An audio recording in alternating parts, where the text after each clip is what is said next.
في سماء الله وكأن العالم ملكها، بل هي ملك للعالم. أراها رمزا للجمال والطهر في هذه الدنيا. وأرى أنا شيئا آخر. صياد يلهو وطائر يموت. ما أتعس هذه اليمام. لعل صيادها أشد تعاسة منها. هذه دنيانا، يمام ورصاص، نور وظلام، شقاء وسعادة، ومن الخير أن تفهمي ذلك. وحين أفهم تصفحين وتغفرين، وحين أغفر وأصفح. ذلك موعدك مع السعادة.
ما تقوليش ايه؟ خبريه تفرحني.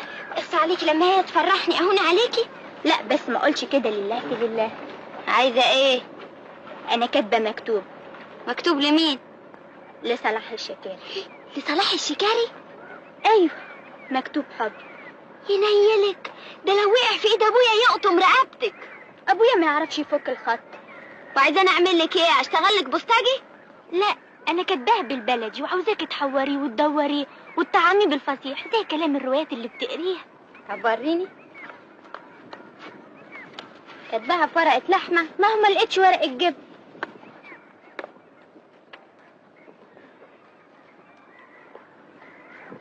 حضرة المحترم زين الرجال وبطل الابطال الشكاري الخالي من كل عيب بطال. كلام عيال. بعد التحيه كاتبته محسوبتكم بطة حرة، لا كيشة ولا غرة. دي مش بطالة. تفيدكم ان في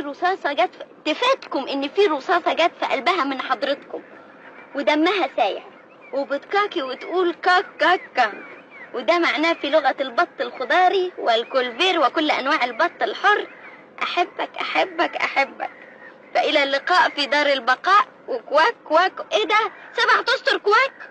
لا ما هو في الوش التاني كمان، ما هو ده اللي عاوزاك تترجميه وتنقليه فصيح.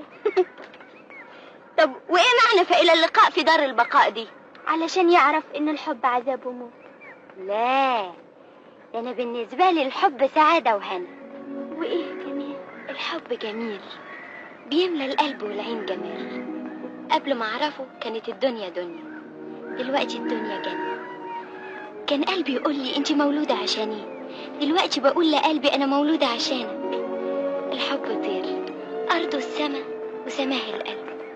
يا ريتني رحت الكتاب زيك. الحاجات دي ما اتعلمتهاش في الكتاب، من يوم ما شفته وانا حسيت انها كانت دايما في قلبي. هو انت بتلحقي تشوفيها؟ اسمتي كده، اشوفه في الاسبوع مرة لمدة 10 اسابيع، يعني السنة في عمري 10 ايام بس. احب الشتاء عشان ميعاده، واحب يوم الجمعة عشان بشوفه فيه. يا ريتك تكتبي لي الكلام ده. الكلام ده ما يتكتبش، امال اقول له ازاي اني لما بشوف بفرح وزقطط تمام زي ما يكون حد بيزغزغني. انا لما بشوفه بحس الدنيا من حواليا هي اللي بتغني وفرحانه. وايه الفايده؟ ما هو برضه زي صلاح مش واخد باله مني. هيجي يوم وياخد باله، هيجي يوم ويحبني قد ما بحبه تمام. يا عيني عليكي، بقالك كام سنه على الحاله دي. طب اما اقولك بقى على خبريه تفرحك. صحيح كنت هتقولي ايه؟ النهارده ايه؟ الخميس. وايه رايك في اللي هيخليك تحبي يوم الخميس قد ما بتحبي يوم الجمعه؟ صحيح يا نسمه؟ صحيح؟ ايوه صحيح. هو فين؟ لمحت عربيته قرب اللبنه. ما قلتيش كده ليه الصبح؟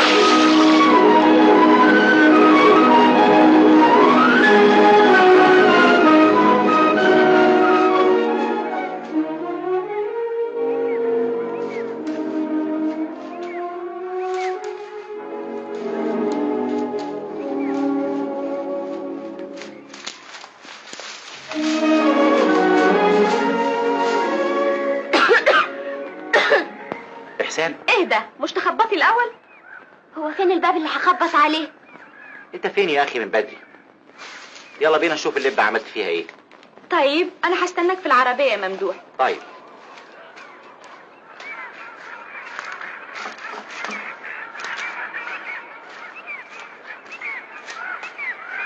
احسان.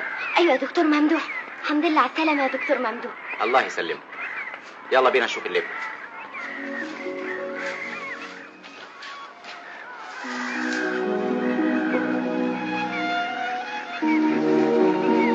رميتوا علف للبط؟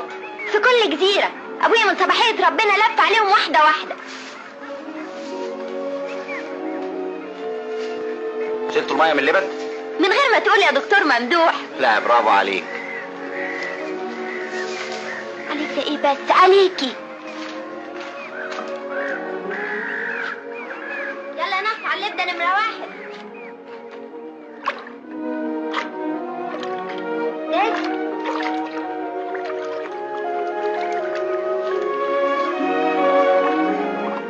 البط كتير في البركة؟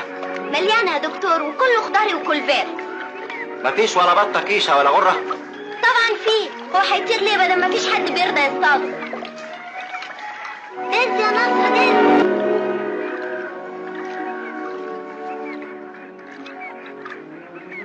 ايه ده؟ ده ورد يا دكتور، جبته من الجنينة اللي جنب الاستراحة. ولزومه ايه؟ عشان وانت بتصطاد يبقى المنظر حلو قدامك. انت جرى لعقلك حاجة؟ اللي تحسبه يا دكتور ممدوح. وضبط الخيالات؟ ده اللي يشوفهم ما يفرقهمش عن البط الحقيقي. نظفت الهيش والحشيش والطفل وكله. لا برافو عليك. شكاري شاطر وابن حلال مصبي. بنت حلال يا دكتور، بنت حلال. ابن حلال بنت حلال. اشمعنى يعني السنة اللي فاتت ما كنتش بتدق في الحكاية دي؟ وماله يا دكتور، انا عايزة ادق من هنا ورايح. طيب يا سيدي ما تزعلش. ما تزعليش يا دكتور، ما تزعليش. حقك عليا. نتكلم في المهم دلوقتي. انا من هنا ورايح مش حاجة يوم الجمعة. مش هتيجي؟ قصدي يعني هغير بروجرام. حاجة يوم الخميس وبيت في الاستراحة ونقوم بدري يوم الجمعة. ايه رأيك يا بطل؟ احسن يا دكتور احسن. يا ريت تيجي من يوم الاربعاء. اتفضل يا دكتور. ارجع بينا يا نصر.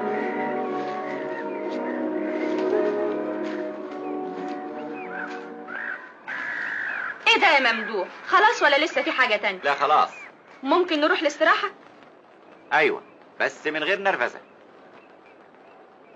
انت مش عارف اني تعبانة وعايزة استريح؟ باين عليكي. على كل حال احنا هننام بدري علشان قبل الفجر لازم اطلع اصطاد. لا يا شيخ، تصطاد؟ ابقى قابلني. دكتور ممدوح، اجي اصحيك بدري ولا بلاش؟ طبعا في نفس الميعاد. من حق. خد يا احسان، انت ابن حلال وتستاهل. بنت حلال يا دكتور.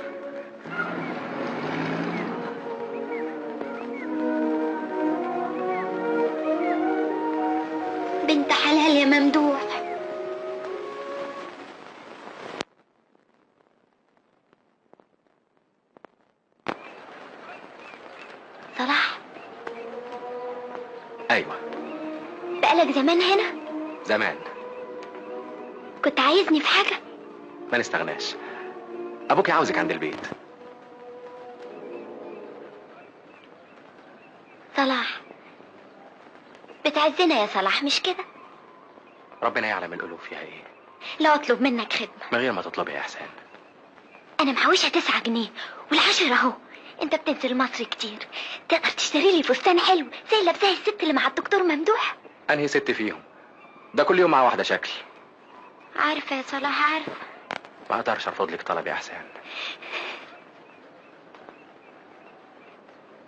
الفلوس اهي، لو كفوا هاتلي جزمة حريمي بكعب عالي وصباع احمر من ليه. عارف من اللي بيلطخوا بيه حنكهم. عمري ما هنسى جميلك.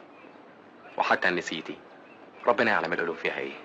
انت كمان لك في القلوب كتير، لو تعرف قد ايه بتعزك. قصدك نسمة؟ ايوه، بتقولي ياما وتحكي لي كتير، مش جاي منها تقولك. ومين يقدر يقول كل اللي في قلبه؟ ساعات كلمة واحدة تكفي. الصبر طيب، ما تعتليش هم.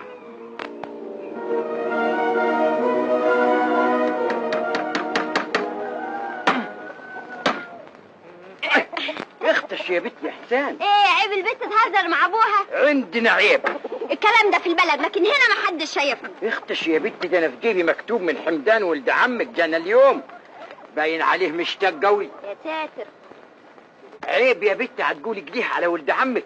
خدي فسري لنا المكتوب.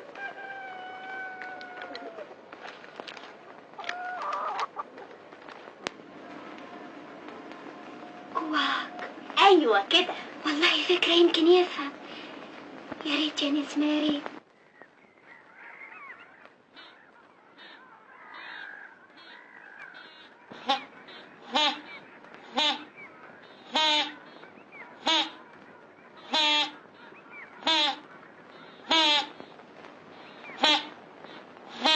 بطرح فين النهارده؟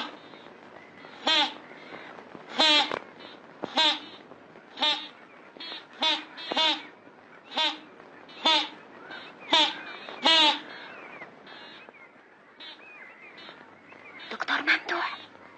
شفت حاجة؟ لا، بس عايزة اقولك اوعى تغلط تشوف خيال تفتكره بطة. وده معقول؟ البط نفسه بيغلط عشان كده بيطب. وانا غشيم للدرجة دي؟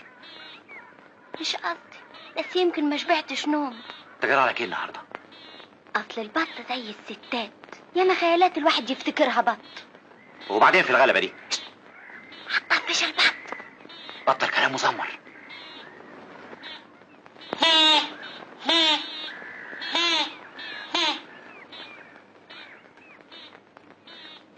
كاك كاك كاك كاك كاك. انت بتعمل ايه؟ فين الزمارة؟ وقعت مني في المية. طب وبتكاكي بحنية كده ليه؟ هعمل ايه؟ نفسي انقطع على قلة فايدة. وفاهم بالطريقة دي ان البط هيسمعك؟ شايف يا دكتور ممدوح؟ ده البط فاهم يا دكتور ممدوح.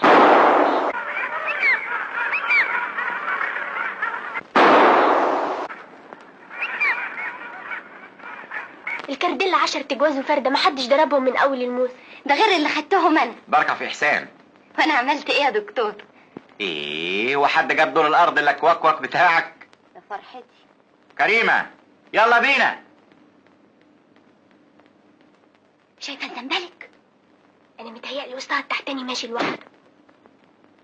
سعيدة بقى يا اولاد، الخميس الجاي ان شاء الله. مع السلامة يا دكتور ممدوح. اوعى تقول لحد تاني كواك. هو في حد غيرك يا دكتور؟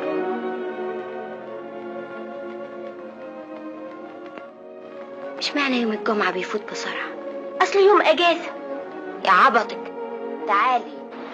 وانا اللي هقول عليها متعلمة وتفهم، تضيع القرشين اللي محوشاهم كلهم في خلقات مهندمة.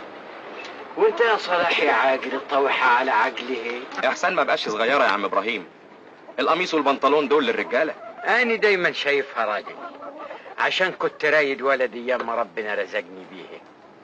هي عوقت ليه؟ احسان اديني جاية يابا. يا ابوي ابوي يا ابوي يا ابوي، امال ليلة دخلتك هتعمل ايه يا بنتي؟ فين عيونك يا حمدان تشوف عروستك؟ الزوم السيرة دي دلوقتي بقى. المهم قول لي، عاجبك الفستان؟ والله ما عارف اقول لك ايه، احنا ناس على كد حالنا. بقى اسمع بقى يابا. ما اسمعش حاجة، انت متعلمة وهتقولي كلام يمس القلب. احنا ناس طول عمرنا ايدينا في التراب، والحاجات دي طولها الوساخة طوالي. ما انا مش هلبسه على طول يابا، ده النهارده بس عشان بجربه، وحياتك بعد كده من العيد للعيد. يا نسمة يلا نروح ننظف الاستراحة لحسن حد من الصيادين يطب على غفلة. روح انت، انا قدامي شغل. روحي يا بنتي ويا اختك بلاش عك يا بي. ما تعوقوش، الشكرية هيشربوا الشاي عندنا الليلة ولازم نجيب لهم النار. حاضر يابا. ايه مالك يا عم ابراهيم؟ البنات كبروا يا صلاح وبقوا عايزين الستر.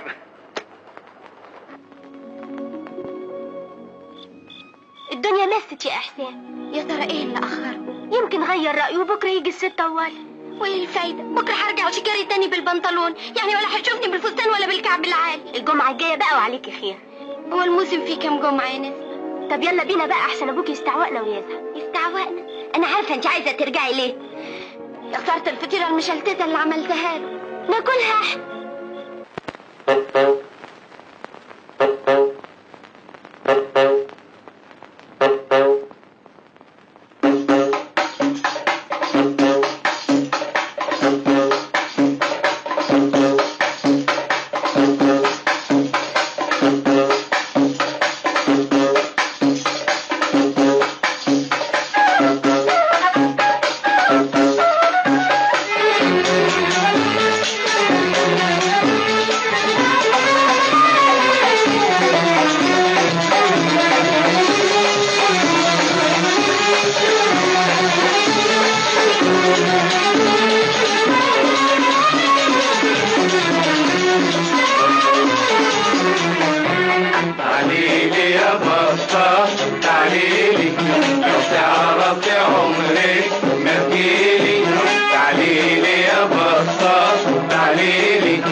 وانا عايم على دمع عينيا وقلوب تمسحها بمناديلي. تعاليلي يا بطة تعاليلي، تعاليلي يا بطة تعاليلي، لو تعرف يا عمري ما تجيلي. انا هنا صيادك مستني معادك، انا هنا صيادك مستني معادك. اللي انت بقولك تعاليلي تعاليلي يا بطة تعاليلي.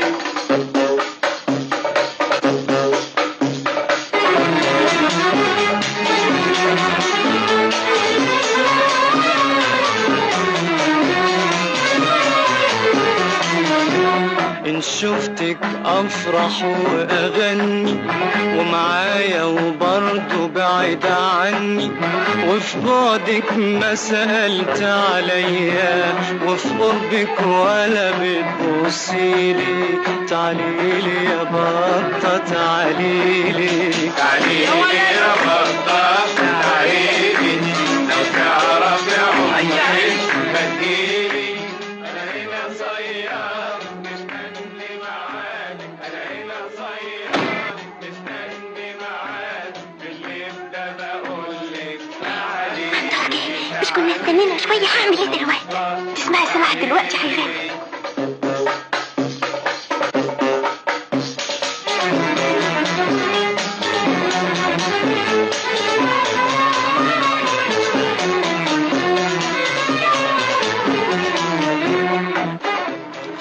نفسي اصدق انك بتحبني، ودي عايزة كلام. سيبك من الأونطة دي ورد عليا. قلبي بيقول لي انك بتخني وشفايفك الباردة دي بتقول لي انك كذاب. لا دي بس مش ساقعة اللي هنا. ايه رأيك في كاسين يدفونا؟ فين الإزازة؟ كريمة أرجوكي بلاش خمرة، أنا ما بستحملهاش. بتخليك مش في وعيك وده اللي أنا عايزاه. فين إزازة الويسكي؟ عندك هناك في الشنطة. يا حبيبي تعيش وتسلم. فشار بمين ده؟ ده بتاع والدتي. لا يا شيخ، شايفني دقة عصافير ولا ايه؟ تبقى انت اول امبارح ما كنتش في العزبة لوحدك والست ميمي هاني ما كانتش بايتة عند خالتها. كريمة أرجوكي، احنا جايين هنا نقضي ليلة لطيفة مش جايين نتخانق. الليلة اللطيفة دي هتقضيها لوحدك، أنا نازلة على مصر. كريمة ما تبقيش مجنونة امال. أنا مجنونة صحيح، اللي أعرف واحد زيك كذاب غشاش كل ليلة مع واحدة شكل. كريمة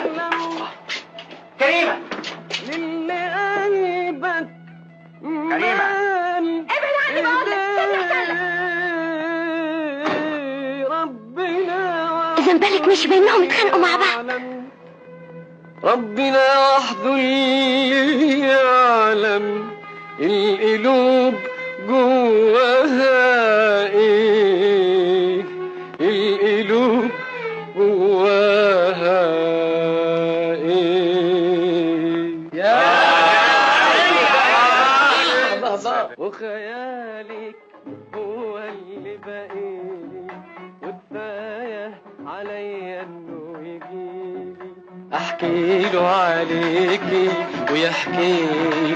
تعاليلي يا بطة تعاليلي يا بطة تعاليلي، لو تعرفي عمري هتجيلي. أنا هنا صيادك مستني معاك، أنا هنا صيادك مستني معاك.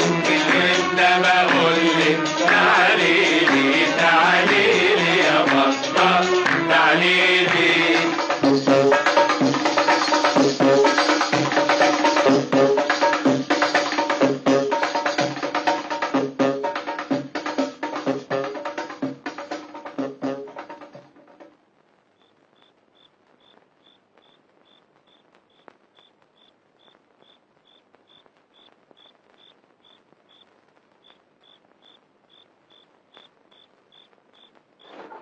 برضه هتروحي له؟ ايوه. هتتأخري؟ لا هديله الفطيرة واجي على طول. انا مش هنام قبل ما ترجعي. طيب.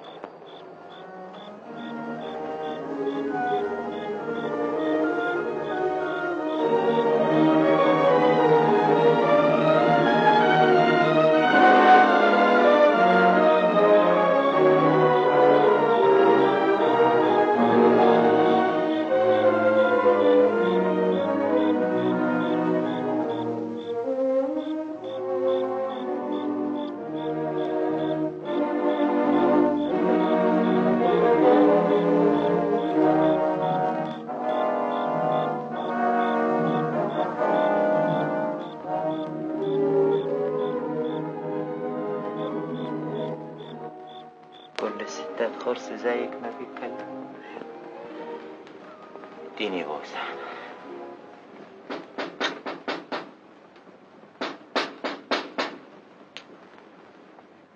مين؟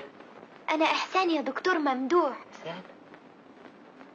دي صوتها حلو قوي قوي. انتي مش بتردي ليه؟ ها؟ انتي غايرة؟ عايزة تروحي انتي كمان؟ روحي 60 داهية.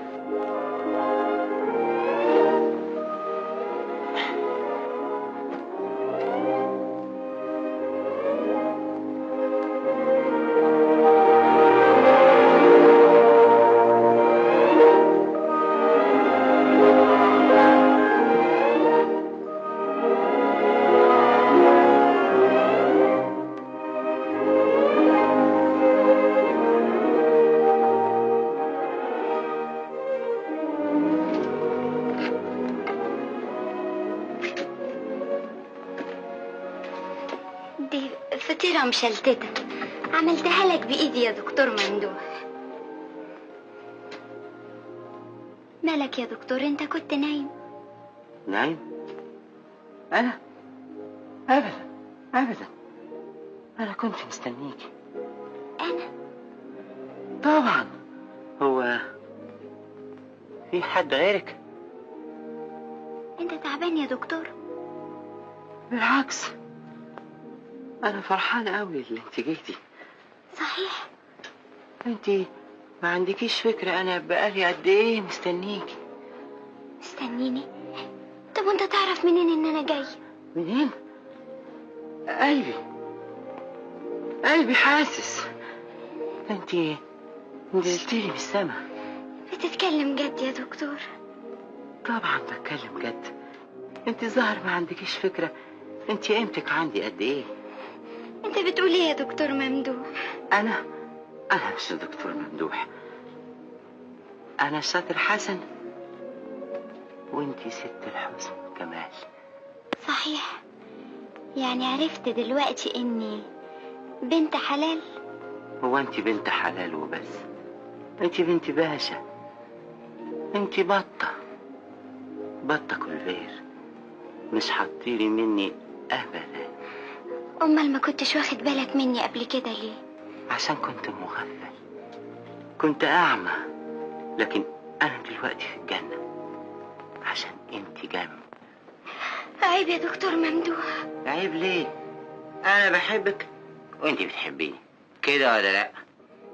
كده. يبقى خلاص. لا يا دكتور ممدوح. لا إزاي؟ ما احنا مش متجوزين. مش متجوزين؟ بس كده نتجوز. صحيح يا دكتور ممدوح. طبعا صحيح. يعني هتطلبني من ابويا؟ ودي عايزة كلام. وبعدين معاكي بقى. ما هو ايه؟ الشبكة يعني. خدي يا روحي خدي. انت في حاجة تغلى عليكي؟ مبسوطة؟ لازم تدوق الفطير عشان تعرف ان الشيكاري ابن الحلال ست بيت بصحيح. ست كفاية قوي، بيت ملوش لازمة دلوقتي.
ممدوح.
مستنظرة ايه يا احسان؟ الدكتور ممدوح اتأخر، بقالي ساعتين مستنياه. اتاري اللي بديتكم ما ضربتش، لازم راحت عليه نومة، ما تروحي تصحيه.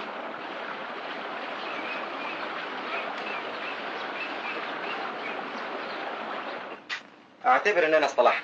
بعد ليلة امبارح ما اقدرش اخصمك ابدا. تصدقي ان انا مش فاكر حاجة بالمرة. اصلك كنت متقل عيار حبتين. فعلا، وعلشان كده ما صحيتش لما ضرب المنبه. سلامة ودانك، احنا نمنا لما ضرب المنبه. في يوم من الايام انا هحلف على الخمرة دي بتبهدلني بشكل غريب خالص. عالج نفسك يا دكتور. انما انا اللي مجنني حكاية الخاتم اللي مش لاقيه ابدا. انت متأكد انك كنت لابس الخاتم امبارح بعد ما خرجت من البيت؟ طبعا، ده هدية من والدتي واستحيل اقلعه من صباعي. يمكن يكون وقع في العربية. دلوقتي هنشوف. يلا.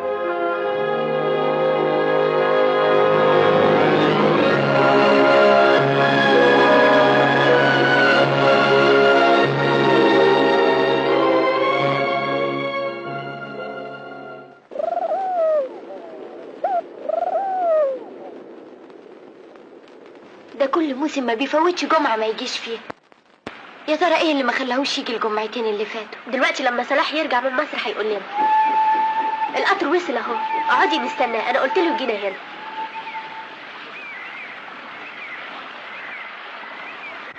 انا خايفة يكون ممدوح جراله حاجة. برضه قلبك عليه بعد اللي حصل؟ الذنب ذنبي يا نسمة، وانت منين كنت تعرفي انه سكران؟ منين هتعرفي انه مقصودش اللي بيقوله؟ مهما قلت يا نسمة الغلطة غلطتي. المهم دلوقتي ازاي اخليه يفتكر؟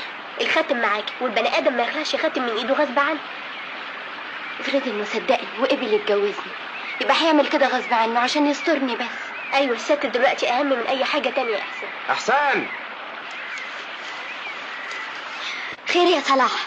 يا ريته خير. الدكتور ممدوح سافر. سافر؟ ايوه سافر بلد بره، والدته هي اللي قالت لي. ما قالتلكش هيرجع امتى؟ مش قبل شهرين.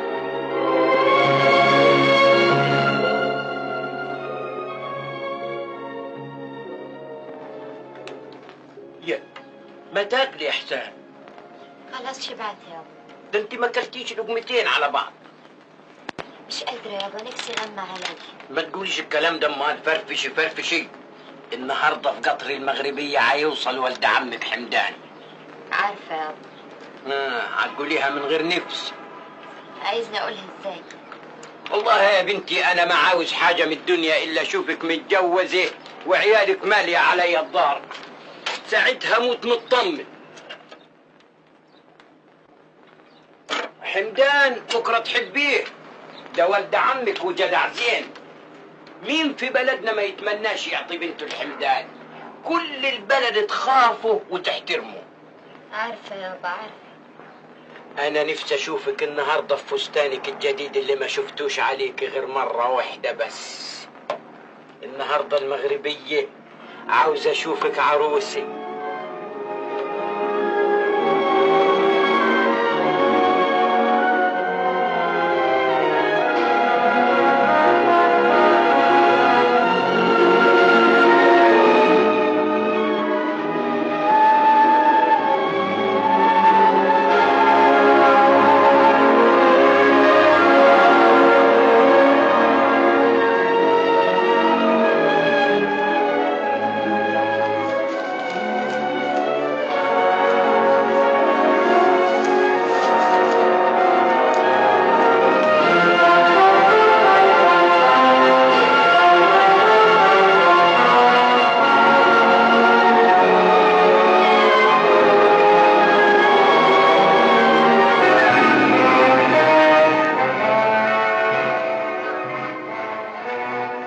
فين احسان؟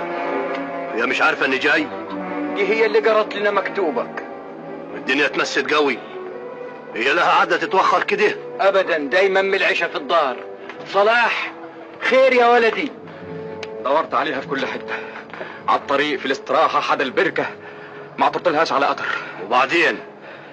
انا مش مطمن، قلبي هيقول لي حصل لها حاجه. احنا هنضيع الوقت في الكلام، ما يلا بينا ندور عليها. مفيش غير كده، ندور عليها في الغابه. صلاح لم الشكريه يا ولدي وحصلونا بالفوانيس. قرب يا سيد. عبده. صلاح. ايوه يا عم ابراهيم. السكرية موجودين والفوانيس جاهزة.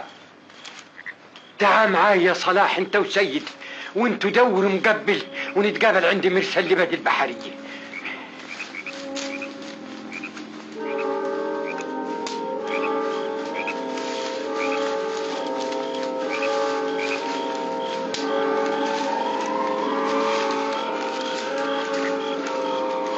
يا حسين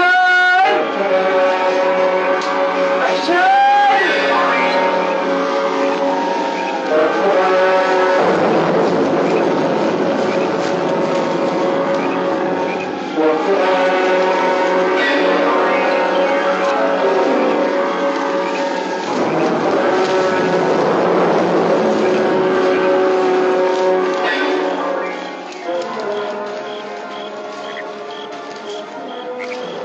خير ما عطولنالهاش على قطر. بعدين يا عمي ما فاضلش غير اللبد. دور انتوا في اللبد البحرية من 6 وطالع. قدامي يا صلاح على مرسى اللبدة نمرة 1.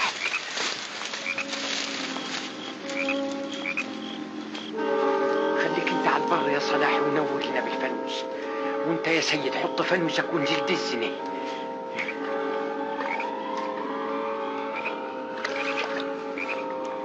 دز يا سيد.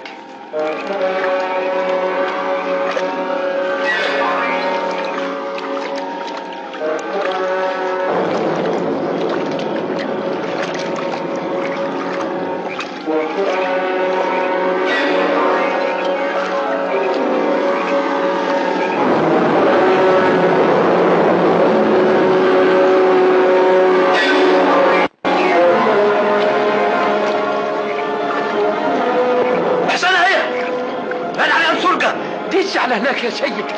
يا صلاح. ايوه يا عم ابراهيم. طير على البندر نادم الدكتور وحصلنا على الظهر.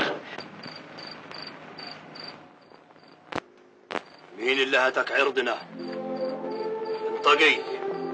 الدكتور قال لنا على كل حاجة. عم تبكي ليه يا عمي؟ الدموع ما تغسل شعار. مين اللي خلى ابوك عينيه في الارض؟ انطق يا زانية. مين اللي هتك عرضنا؟ هتقولي مين ولا؟ كف يدك يا حمدان. صعبت عليك. امال عم تموتها ازاي؟ الموت اهون من اللي هتعمله ده. هي خلاص كتبت مصيرها بيدها. طول ما شريكها حي وشنا في التراب. العار عار يا حمدان. هي بنتي وانا ابوها، سيبنا اكلمها لوحدنا. ان طلع الفجر ولا قالتش هو مين، عارها يندفن معاها.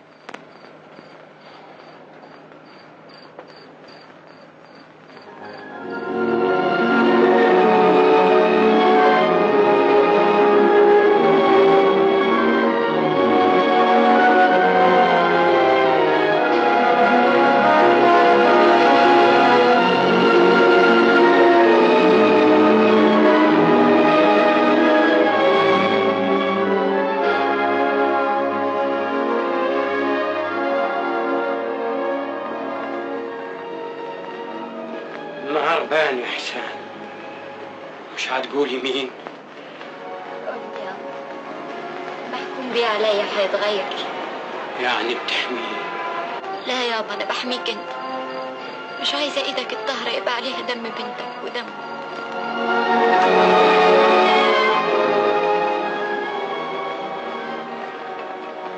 قالت لك على صبور. يعني صبرنا على العار اللي لبطولها. المكتوب عليها يصير. العار ما يغسلوش الا الذنب. انت طول عمرك راجل يا عمي.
ليه عملت كده؟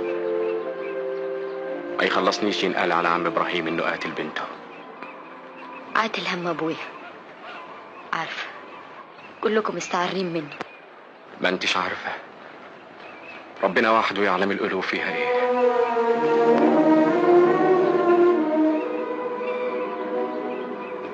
خدي الورقه دي، عنوان اللي لازم تقصديهم.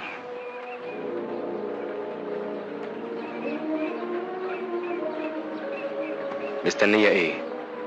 اهربي، روحي على مصر، الخلق فيها كتير تضيع في وسطيهم.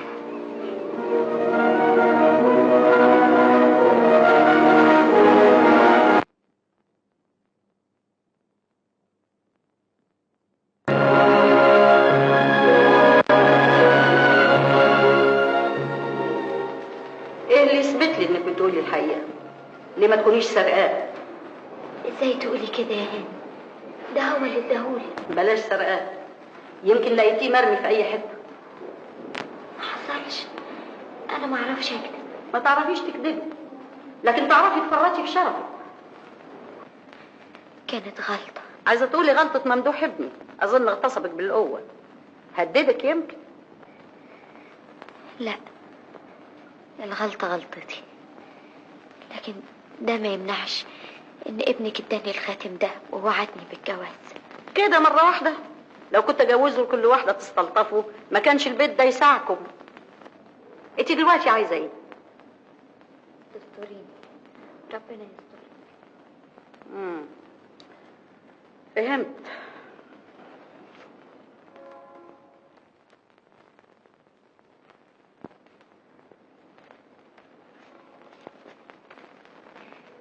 ايه ده؟ فلوس، تمن الخاتم. الخاتم؟ دلوقتي بس عرفت انه له تمن، انا اللي دفعته. امال انت جايه هنا عشان ايه؟ عشان ابنكم ما يترباش يتيم. ابننا؟ ليه ما يكونش ابن اي واحد؟ ربنا يسامحك يا ست هانم، ارجوكي تصدقيني، انا بعد اللي حصل ماليش في الدنيا حد غيرك. وانا ماليش في الدنيا غير ابني ممدوح. انا فاهماكي كويس، ما تفكريش في حاجه مستحيل تحصل. الفلوس قدامك اهي، ده كل اللي اقدر اعمله. طيب اديني الخاتم من فضلك. قلت لك الفلوس قدامك. حسن، حسن، وصلها لبعض. اتفضل.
طمني يا دكتور عبد الرحمن.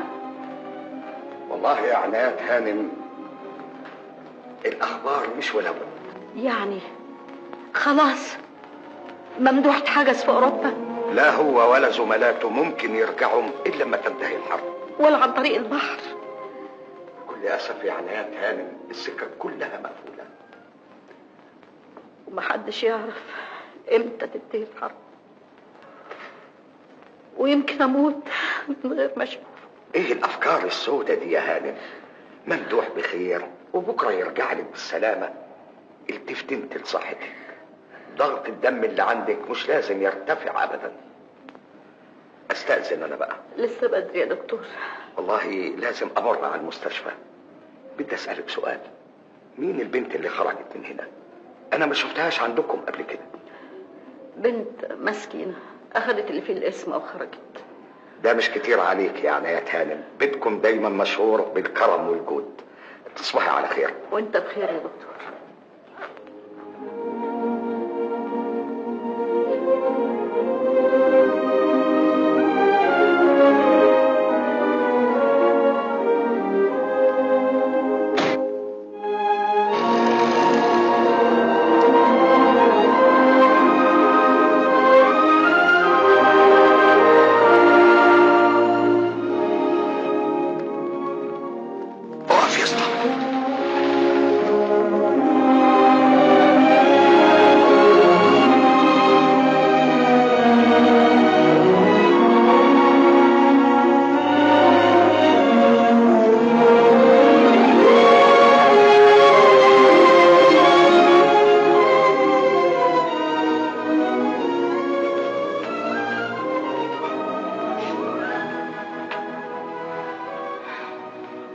حاسه باي تعب يا شيخنا؟ ابدا يا دكتور، اتبحبح، تقدر كمان تاخد لك 3-4 ترطار. لا كفايه كده. ما تخافش، اطمن عليا يا دكتور، انا دمي ما يروحش هدر. بعد ساعه تدوها ابره سوليكانفر. حاضر. وهبعت لكم بقيه التعليمات دلوقتي. مساء الخير يا دكتور. مساء الخير يا ست عطيات. اسمها ايه؟ هي مين؟ المريضة اللي شرفت مع حضرتك. ما اعرفش. امال هناخد البيانات دي منين؟ اسمها، بنت مين، جايه منين؟ ما تسالينيش لان بالاختصار ما اعرفش عنها حاجه ابدا. يعني حضرتك لمتها من الشارع؟ هو كده. الشوارع يا ما بتحدف. فعلا. انت مثلا يا ست عطيات، انا ايه يا دكتور؟ اللي يسمعك بتقولي كده يمكن يغلط في الحكم عليكي، مع اني متاكد انك فاهمه الدنيا كويس وبتقولي كده من غير قصد سيء. ايوه، لكن كل مريض هنا لازم يبقى له بطاقه. ومن غير بطاقه نسيبه يموت؟ لا ما يمنعش، لكن دي الاصول. معلش، النواب خلي البطاقه بيضه كده زي قلبك. لكن دي مسؤوليه يا دكتور. خليها على مسؤوليتي انا. هات البطاقه. ادي امضتي، اتفضلي. والخانات دي كلها اسيبها فاضيه؟ ان كان ولا بد تمليها اكتبي فيها كلها حاله انسانيه.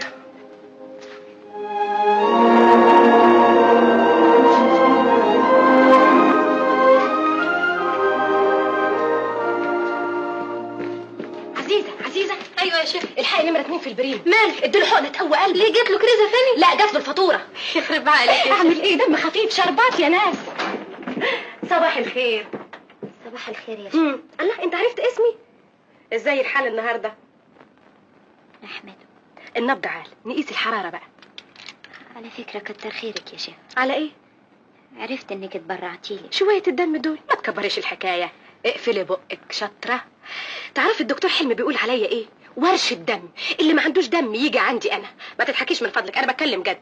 اصل اختك ما تحرمش نفسها من حاجة ابدا. زلابية، مفتقة، لقمة القاضي، بسبوسة، كل الحاجات الحلوة اللي تخلي الدم زي الشربات. ما تضحكيش، انا بتكلم جد. كل الدكاترة مستغربين، خصوصا الدكتور فش. ايوه فش، انا اصلي مسميه الدكاتره باسامي العمليات اللي بيعملوها عندنا. خد يا ست عندك الدكتور ابراهيم طحال، الدكتور مصطفى فش، الدكتور عبد القادر كلاوي، الدكتور حلم عيون، وكلهم كوم، والدكتور حلم كوم.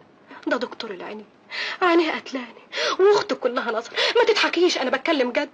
وريني. عال الحراره عال والحمد لله. انا هكتب في التقرير الحراره 37 و3 ابتسامات. ما تشيلش هم، من هنا ورايح هتبتسم للدنيا على طول. ما تضحكيش، انا بتكلم جد. كل اللي خدوا من دمي عاشوا في التبات والنبات وما بطلوش ضحك بعد كده ابدا. يا ما نفسي قد شويه للرئيسه عطيات. وشها ما يضحكش للرغيف السخن. تعرف انا مسميها ايه؟ مكشره هانم. هي لسه ما فاتتش عليكي؟ لا. ما تخافيش، دلوقتي هتطب عليكي زي الحمى الاسبانيوليه. يا سلام عليها لما تخش كده وتقول لك اهي دي طبقه الرئيسه. صباح الخير يا ست عطيات. اتفضلي شوفي شغلك. حاضر. عال انا شايفه الحاله الانسانيه ابتدت تتحسن. يعني تقدري تتكلمي النهارده مش كده؟ ايوه. اسمك ايه مش عارفه اسمك؟ امال ايه؟ امال محمد. عنوانك ايه؟ ساكنه فين؟ مالكيش اهل؟ مالكيش بيت؟ دكتور عبد الرحمن، الحق يا دكتور عبد عبد الرحمن نمرة 18. مالها؟ عندها حرارة؟ لا عندها عطيات.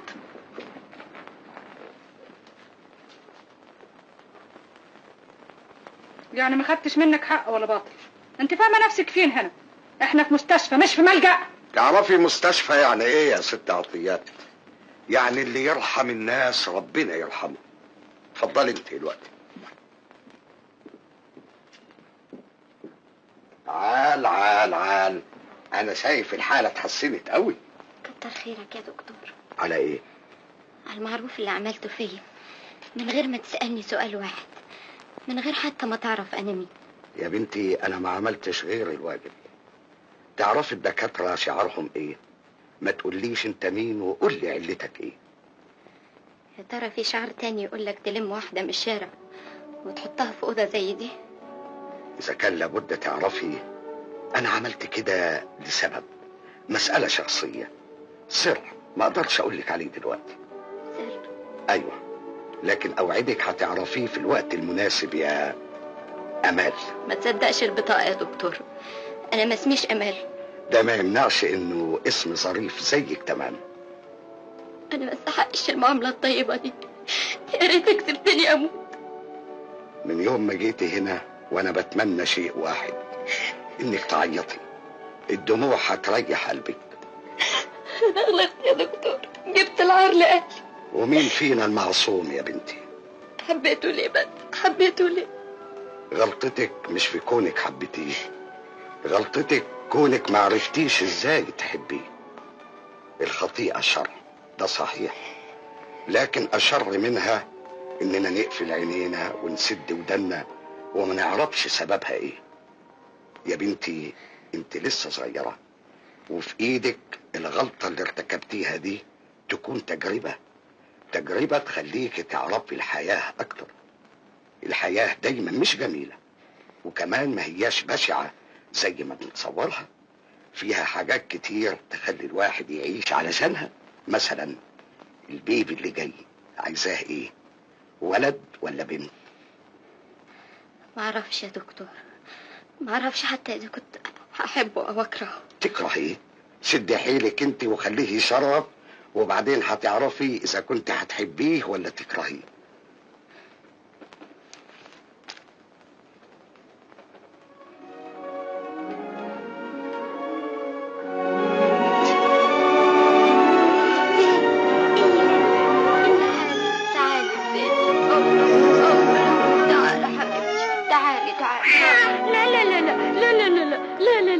هي اخر مرة اكلت فيها كانت الساعة كام؟ ما تخافيش يا بنتي، انا عارفة كل حاجة، فاضل ربع ساعة. يا حبيبتي اوعي تكوني عملتيها يا ليلى. قولي لي يا دادا، مش اسم ليلى حلو والنبي؟ قوي قوي يا بنتي، ربنا يخليها لك ويرجع ابوها بالسلامة.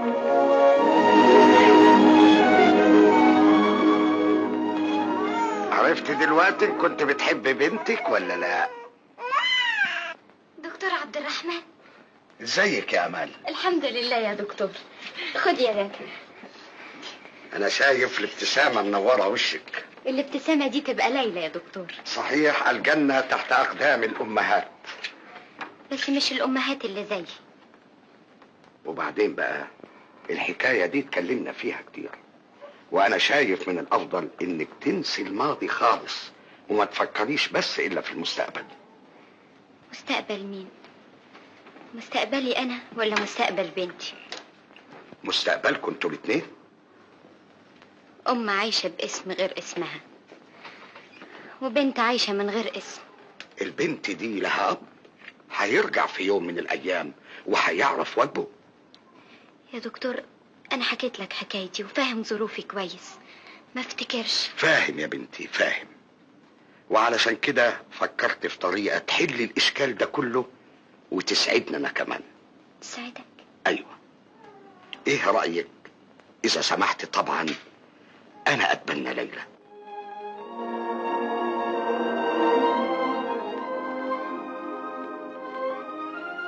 انا عايش في الدنيا لوحدي، لو يبقى لي بنت تبقى الحياة اجمل في عينيا.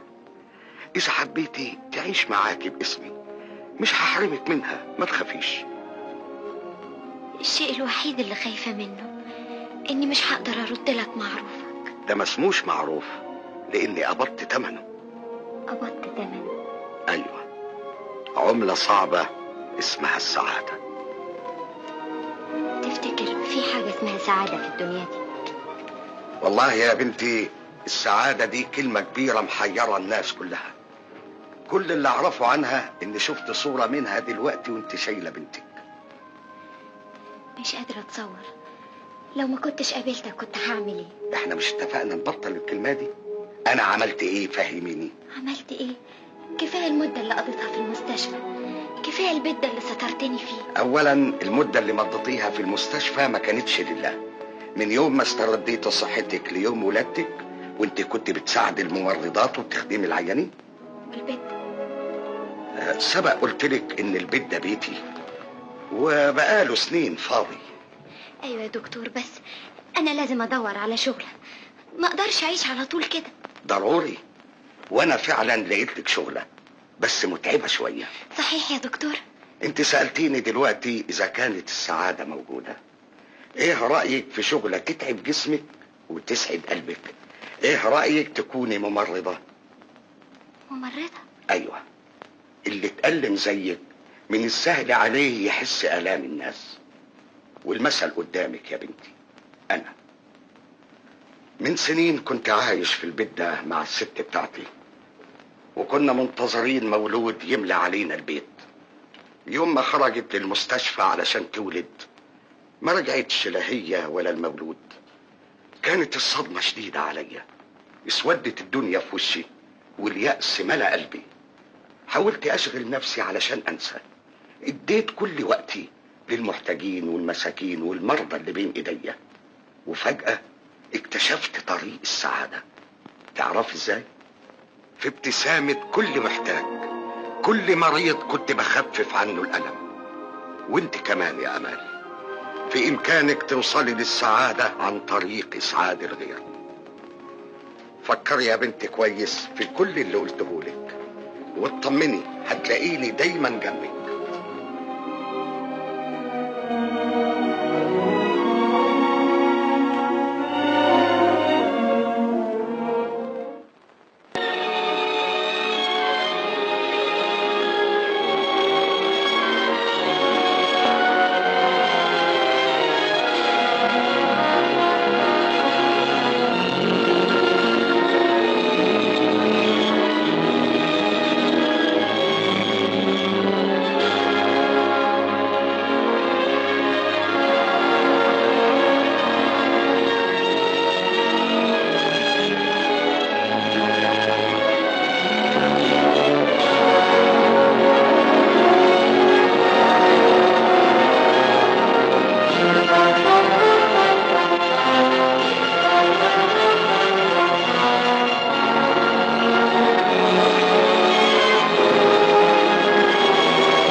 ما اتبسطتش قد النهارده. ضروري حاجي ونتعشى سوا كمان. ايه من بكره؟ ازاي انت مش هتستريح شويه؟ طيب يا سيدي اهلا وسهلا. لا مش هنسى. مع السلامه. تحب اقرا لك التقارير يا دكتور؟ احب توريني عرض كتافك. فهميني انت ايه ما بتتعبيش؟ مع حضرتك السبب. انا؟ ايوه عشان رقتني. قولي لي يا ابله ازاي ليلى؟ والله يا دكتور اليومين دول مخستكه شويه، اصلها بتتشقى كتير قوي. عال انا احب الاولاد الاسريه. ما تنسيش تبصيها لي. مش هنسى. مستنيه ايه؟ التقارير. يا ست التقارير اعرف اقراها لوحدي. يلا اتفضلي، ورديتك خلصت من زمان. روحي على بيتك وشوفي بنتك واستريحي كويس، ان قدامك عمليه مهمه ولازم تصحي الصبح بدري. مع السلامه. الله يسلمك.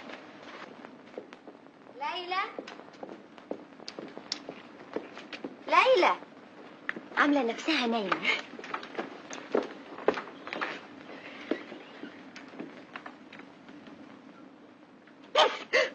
الله بسم الله الرحمن الرحيم. كانت نايمه هنا يا ستي. لا تكون راحت على البلكونه. بلكونه؟ ليلى يا ليلى. ليلى انا مش هنا.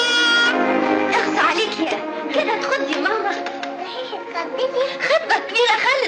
خالد تعالي يا حبيبتي هاتي بوسه. كاك يا روح قلبي. البنت دافيه يا دادا. دي من المحابره والشقاوه يا ستي. تصبح على خير يا دادا. وانت من اهله يا حبيبتي. احكي لي حدوته الاول يا ماما. طيب يا روحي هحكي لك حدوته. كان في مره واحد سلطان، والسلطان ده كان عنده كل حاجه، وكان اسمه سعيد، لكن هو مش سعيد. ليه يا ماما؟ مش كان بيلعب مع السلطانيات التانيين؟ الظاهر كده.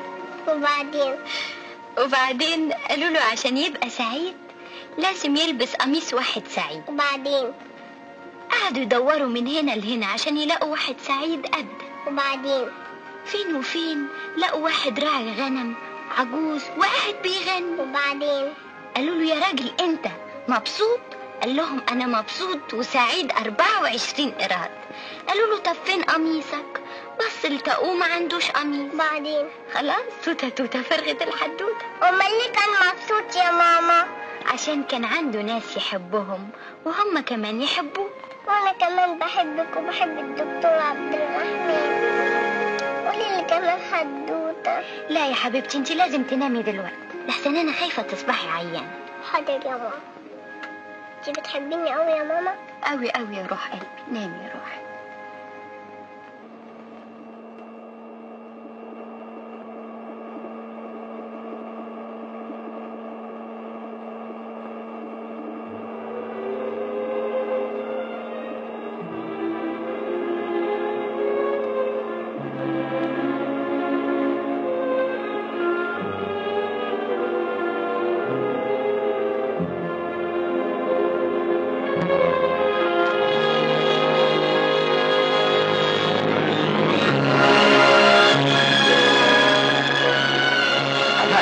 جبت شريان.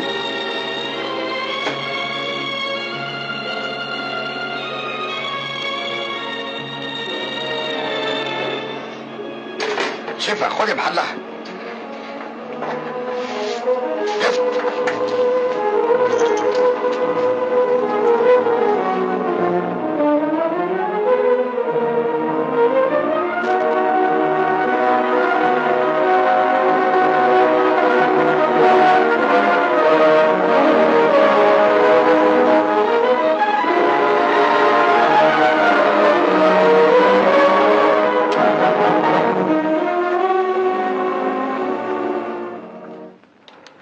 كنت عايزك تلاقيني جنبك في العملية زي زمان، كانت تبقى مفاجأة لطيفة لولا اللي حصل من الممرضة.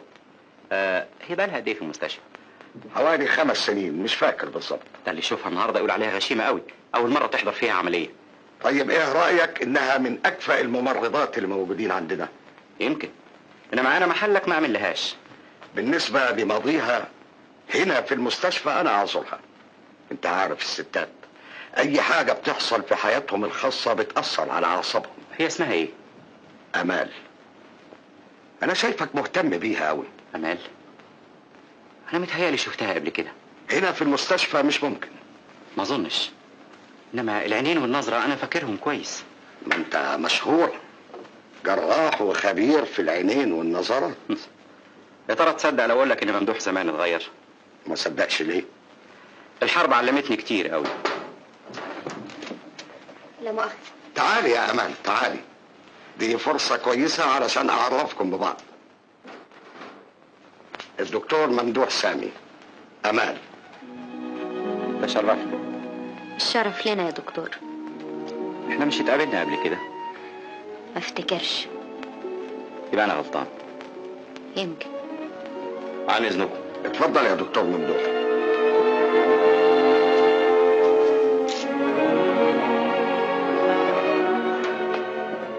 ليه ما قلتلوش على الحقيقة؟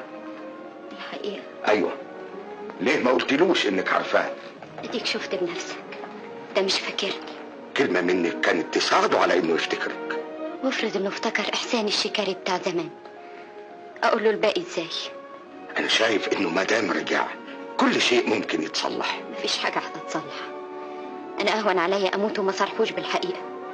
ده ناسي كل حاجه. امال ناويه تعملي ايه؟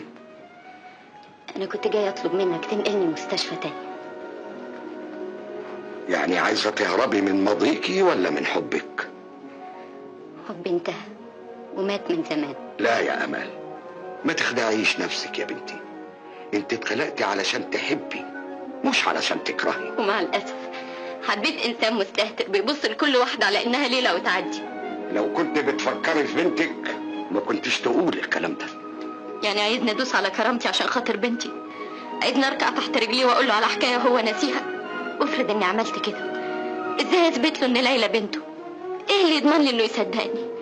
ايه اللي يضمن لي انه مش هيسمعني كلمه من اللي قالتهم لي امه؟ لا يا امال، مش ده اللي انا عاوزك تعمليه.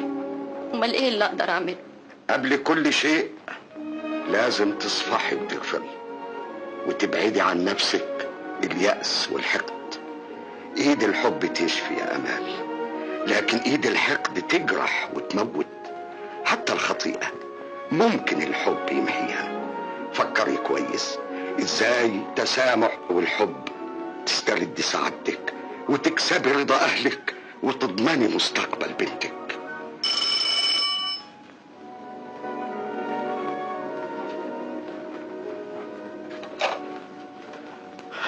الو، ايوه عندي. مالها ليلى؟ طيب هي جايه حالا دلوقتي. في ايه يا دكتور؟ ليلى رجعت من المدرسه دافيه شويه. روحي انت يا امل.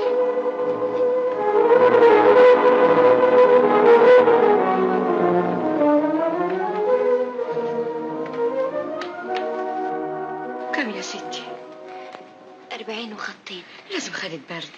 لا يا دادا، ليلى اكيد عندها دفتريا. ليلى وبعدين البنت زورها مسدود ولونها بيزرق. ما عندناش قسطره. منين يا ستي؟ طب اديني خرطوم الحقن بسرعه. هتعملي بيه ايه؟ هشفط المخاط من زورها عشان تقدر تتنفس. بعدين تتعدي منها يا بنتي. معلش ما اقدرش استنى على البنت زياده من كده. افتحي بقك ليلى، افتحي بقك يا حبيبتي. ليلى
عن إذنك.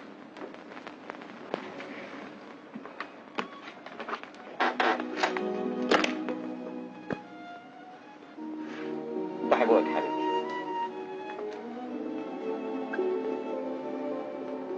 هي الدفتري ما كانش ممكن يتعمل للبنت أكتر من اللي أنت عملتيه. دلوقتي نديها حقنة تستريح. الإبر مغلية.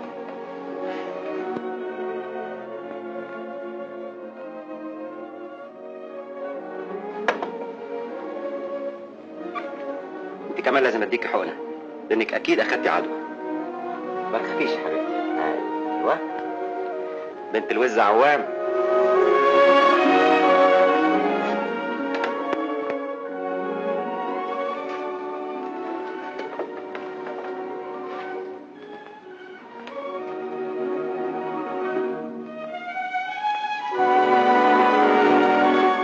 دلوقتي ما فيش خوف على الام كمان. كتر خيرك، انت كلفت خاطرك زياده عن اللزوم.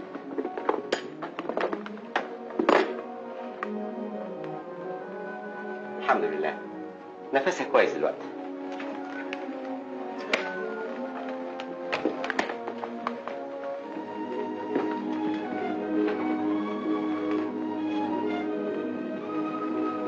متاسف اللي اتاخرت شويه. اصل الدكتور عبد الرحمن لما اتصل بيا علشان اجي ما كنتش موجود في البيت. حصل خير. على العموم انا اشكر الظروف اللي خلتني اجي علشان انتهزها فرصه اطلب منك انك تسامحيني. سامحك على ايه؟ على اني اسأت الظن بيكي، ولو ان بعد اللي سمعته وعرفته عنك في المستشفى افتكر من الصعب انك تسامحيني. انا اتعودت اسامح من زمان. فعلا انا شايف كده، خصوصا بعد ما عرفت سر ارتباكك في العمليه. عرفت؟ ايوه، كان فكرك مشغول على ليلى. هي بنتك اسمها ليلى مش كده؟ ايوه. اذا قدرتوا تجيبوا الدواء ده الليله دي يكون احسن. على كل حال مفيش خوف. اتفضلي.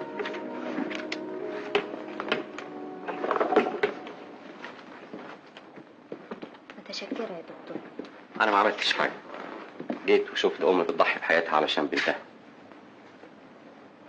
مش غريب، دي بنتي وماليش في الدنيا غيرها.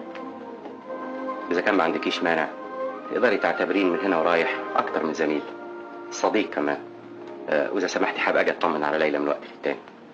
متشكرة يا دكتور ممدوح. صحي على خير.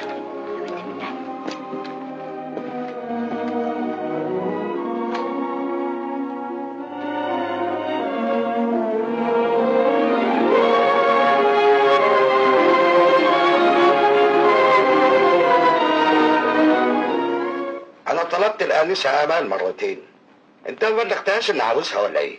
جاية حالا يا دكتور. تعالي يا امال. أفندم. انا ما شفتكيش طول النهار، الاخبار ايه؟ ليلى بقت عالية يا دكتور. وام ليلى وابو ليلى ايه اخبارهم؟ لسه أغرب. انا ما بسألكيش عن ذاكرته، اللي يهمني حرارة المريض. من جهة ليلى ما بيقدرش يفوت يوم من غير ما يشوفها. ومن جهة ام ليلى بيوفر عليها أجرة الترماي، بيوصلني كل يوم لغاية البيت من غير ولا كلمة. في سؤال حاسة انه عايز يقوله لي وقلبه مش مطوع. سؤال؟ ايوه، عايز يسألني ابو ليلى يبقى مين. عال يبقى في تحسن كبير جدا، حرارته بقت اكتر من 40. ده مين المريض الغلبان ده؟ ده المريض نمرة 1، قصدي اللي في الأوضة نمرة 1. توصل درجة حرارته 40 تبقى حالته اتحسنت؟ ما هو كان مفقود الأمل منه. مفيش خوف، طول ما أمل بتشرف على حده. هي أمال هتعمل المعجزات؟ وأكتر من المعجزات. دي خلت الدكاترة هنا نفسهم يبقوا عيانين. مش ناوية تروحي ولا إيه؟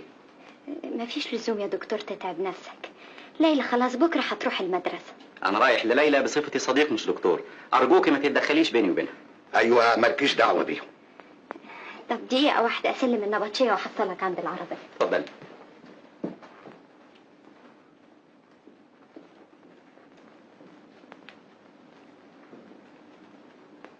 قول يا دكتور عبد الرحمن، تعرف ايه عن امال؟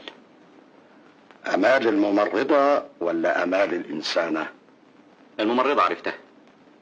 والله كل اللي اعرفه عن امال الانسانة يتلخص في كلمتين: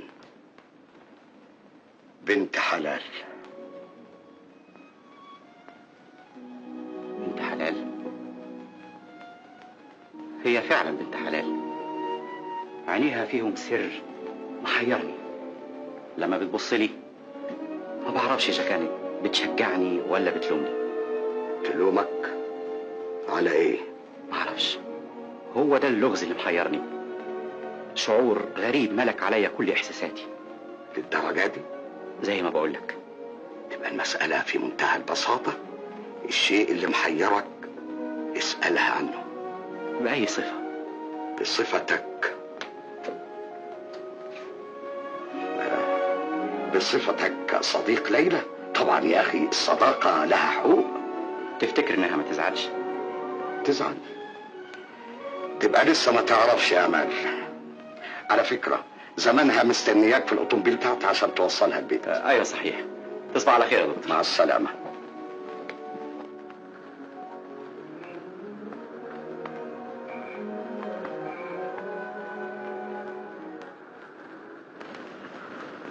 امال، احنا نعرف بعض من قد ايه؟ عايز نحسبها لك باليوم ولا بالسنة؟ انا بتكلم جد. وانا كمان. فهمت قصدك تقولي ايه. ده نفس شعوري. انا كمان متهيألي بعد المدة البسيطة اللي قضيناها سوا اننا نعرف بعض من سنين. مش هي دي الحقيقة؟ فعلا هي دي الحقيقة. اقدر اسألك سؤال من غير ما تعتبريه فضول مني؟ اتفضل. انت مين؟ انا مين؟ امال امبارح وامال النهاردة وامال بكرة. بتهربي من سؤالي. تحب اقولك انت مين؟ قول. انت قلب فيه حنان وعينين فيها دموع. معرفش ليه حاسس انك بكيتي كتير. عرفت منين؟ مفيش عينين تقدر تبتسم الابتسامة الجميلة دي ما تكونش عيطت. يا ترى ليلى هتكون لسه صاحية؟ ليلى مش ممكن تنام قبل ما تقولي تصبحي على خير. انت عارفة انا بحبها قد ايه؟ قد ايه؟ اليوم اللي يفوت عليا فيه ما كنتش شفتها متهيألي ان في حاجة تايهة مني. هي كمان بتحبك. قد ايه؟ قد البحر. دايما تقولي كده وده اللي بيخوفني. خايفة من ايه؟ ليلى ملهاش حد في الدنيا غيري، سهل عليها تتعلق بأي إنسان ويتهيأ لها إنه أبوها. وفيها ايه لا تعتبرني زي ابوها؟ الظهر وصلنا.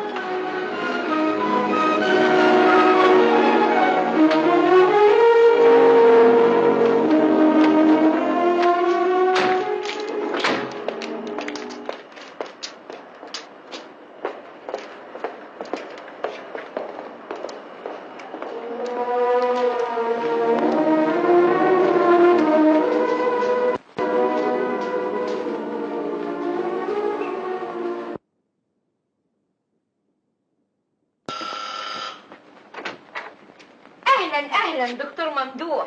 ليلى ليلى اهلا حبيبتي. اهلا اهلا اهلا اهلا. دقنك بتشوكني. دقني بتشوكي؟ لا سيبك من الحكايه دي. قولي لي بقى انت اتعلمتي ايه النهارده في المدرسه؟ توينكل توينكل ليتل ستار. الله. وايه كمان؟ والقبل حكيت لنا حكايه. حكايه ايه؟ سندباد البحري. ايه حلوه الحكايه دي؟ ايوه. عارف السندباد البحري بقى مين؟ بابا. بابا؟ ايوه عشان مسافر مش بشوفه. يلا يا ليلى انت بكره لازم تصحي. لا يا ماما كمان شويه. البنات الحلوين يقولوا ايه؟ حاضر. برافو يا ليلى. تصبحي على خير يا حبيبتي. تصبح على خير يا ممدوح. برضو ممدوح؟ يا دكتور ممدوح. ايه مش هتبوسيني هنا بقى؟ كاك كاك كاك. كاك؟ البطة بتقول كده يعني بحبك قوي قوي قوي قوي. البطة؟ يلا يا ليلى. يلا.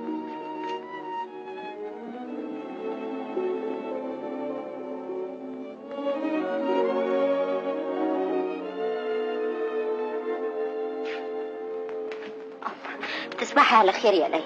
فين البطة يا ماما؟ ايه يا حبيبتي. كاك كاك كاك. اسمعي.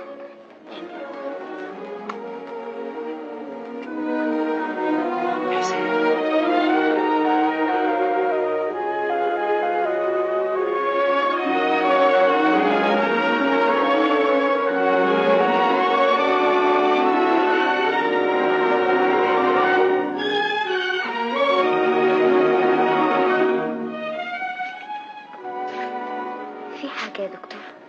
قولي لي انت بطة كيشة ولا حرة؟ اتكلمي يا احسان. ايوه انت احسان الشكاري. من يوم العملية وانا بقول لنفسي شفتها فين قبل كده؟ اعرفها منين؟ يا ترى دي تبقى مين؟ اتاريكي احسان الشكاري. شفتي بقى الظروف العجيبة؟ انت كمان كنت ناسياني. لا انا ما كنتش ناسي. يعني فاكرة ايام زمان؟ فاكرة الغابة واللبدة والبط؟ ما نسيتش حاجة. امال ليه ما قلتليش؟ ليه ما حاولتيش تفكريني؟ ما كانش فيه فرصة. قلت اسيبك تفتكر لوحدك. ان جيتي للحق احنا اتقابلنا في ظروف مش قد كده. المهم احكي لي ايه اللي عمل فيكي كده؟ ايه اللي خلاكي جيتي مصر واشتغلتي ممرضة؟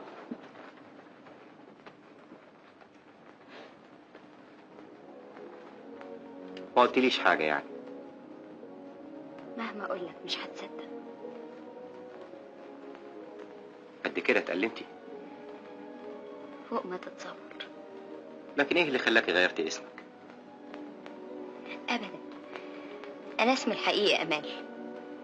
إحسان كان الشكاري وبس، والشكاري سبته من سنين في الغابة.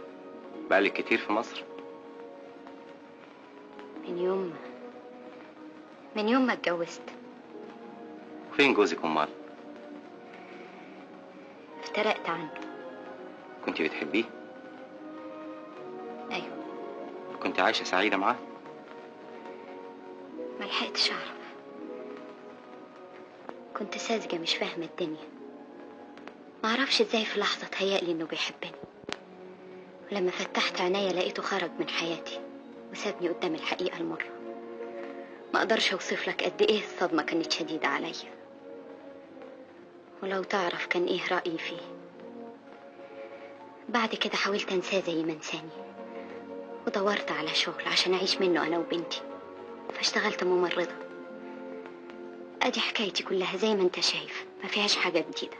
فعلا دي حكاية كل إنسان تجيله السعادة لحد عنده ويدور لها ظهره. اسمتك إنك تحبي إنسان ما يستحقش حبك. تصدق إن هو نفسه قال لي الكلام ده؟ ده ما يمنعش إنه سبب لك التعاسة، وإنه حرم نفسه من قلب زي قلبك ومن بنت زي ليلى. ما تلوموش يا دكتور، أنا سامحته. اتعلمت ما لومش حد. كل ما في الأمر أنا برسي لحاله. أنا كمان كنت صورة منه. صورة منه؟ أيوه. ما تغركيش المظاهر، ما يغركيش ممدوح اللي واقف جنبك دلوقتي. انت ما عرفتيش ممدوح زمان، كنت مستهتر عايش من غير مثل أعلى. مهنتي بالنسبة لي كانت وسيلة للشهرة والمال، كانت السعادة في نظري مجرد لذة، والحب ليلة وتعدي. كانت الحياة طريق ملوش هدف، والعمر رحلة ملهاش غاية. ودلوقتي زي ما قلتلك بحاول أفهم الدنيا. وإيه اللي غيرك؟ الحرب. كنا 10 دكاترة مجندين في مستشفى واحد، وبالرغم من كده ما كناش بنلاحق على المصابين. كان يجونا بالميات. احنا بنعمل العملية الواحد نشوف التاني بيموت قدام عينينا قبل ما نقدر نسعفه. القرب من الموت تعلمني معنى الحياة. فهمت ان الانسان اللي يعيش لنفسه يعيش لوحده، وان اللي يعيش لوحده عمره ما يعرف معنى السعادة.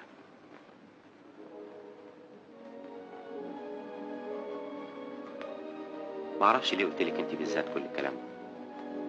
يمكن عشان انا كمان قلت لك اللي في قلبي، ويمكن علشان لما بكون جنبك بحس اني مش لوحدي في الدنيا.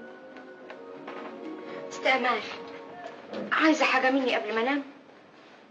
ليلى نامت؟ ايوه يا ستي. كتر خيرك يا دادا، تصبحي على خير. وانتي من اهله يا ستي. استأذن انا، اتأخرت قوي ليلى.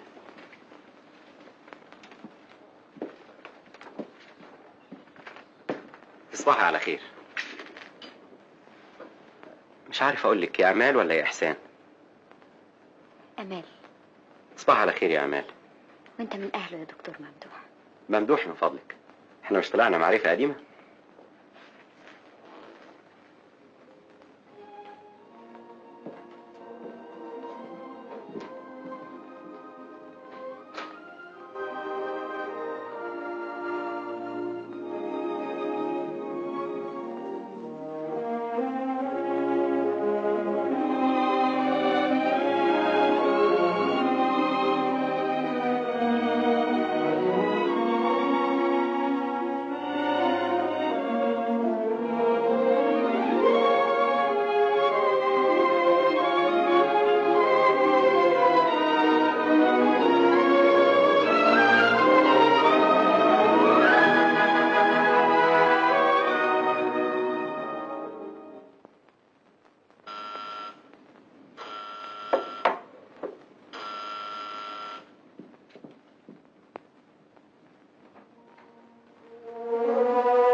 مساء الخير يا احسان.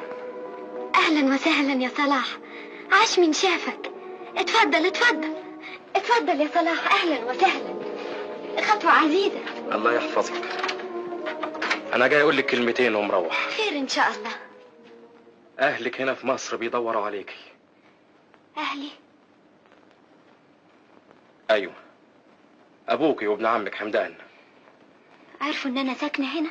لغاية دلوقتي لا، اللي قال له ما يعرفش. مين اللي قال له؟ عوضين تاجر الدخان لمحك مرة في الشارع وراح البلد اداهم خبر. المهم ازاي نسمة؟ وايه اخبارك انت؟ انا اتجوزت نسمة. صحيح؟ نسمة بنت حلال، وانا عارف ان الخبرية دي تفرحك. ربنا يهنيكم. ما تتصورش ازاي نسمة وحشاني. هي كمان مشتاقة لك قوي ونفسها تعرف اخبارك عشان تطمن عليكي. انا لمحت الدكتور ممدوح وهو خارج دلوقتي. كان جاي يطمن على بنتي عشان كانت عيانة. جاي بصفته دكتور؟ ايوه. يعني لسه يا صلاح. ربنا يجيب اللي فيه الخير. هستأذن انا. ملحقتش تقعد لسه بدري. مرة تانية. خلينا نشوفك يا صلاح، ما تنسوناش. هو معقول ننساكي؟ ربنا يعلم اللي في القلوب. تصبح على خير. مع السلامة يا صلاح، سلم لي على نسمة. الله يسلمك.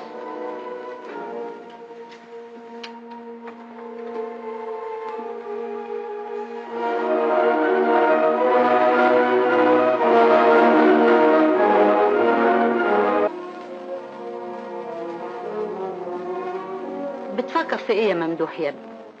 ايه اللي شاغل بالك؟ لا ولا حاجة. مش ممكن، قلب الام ما يغلطش. قلب الام؟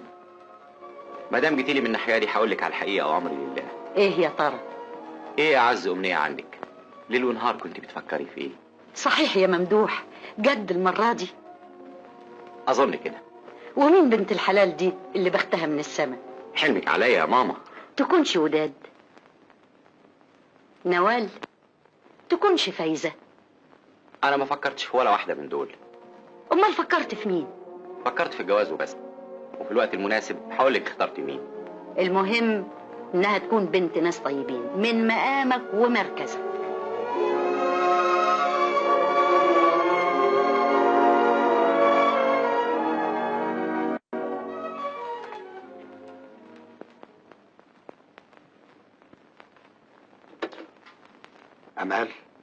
امال افندم يا دكتور. طمنيني، ازاي الحرارة النهاردة؟ 45. مسكين. يا حرارتي انا يا دكتور. تبقى انت اللي مسكينة، لكن هو حرارته كام؟ هو 39 40. عال يبقى فيه تقدم كبير. ايوه. لا يا خدمة ايه؟ الدكتور ممدوح موجود في الأوضة بتاعته. الحرارة نزلت بقت 38. 38؟ بقت 37 كمان. ايه الحكاية؟ ما انت شايف.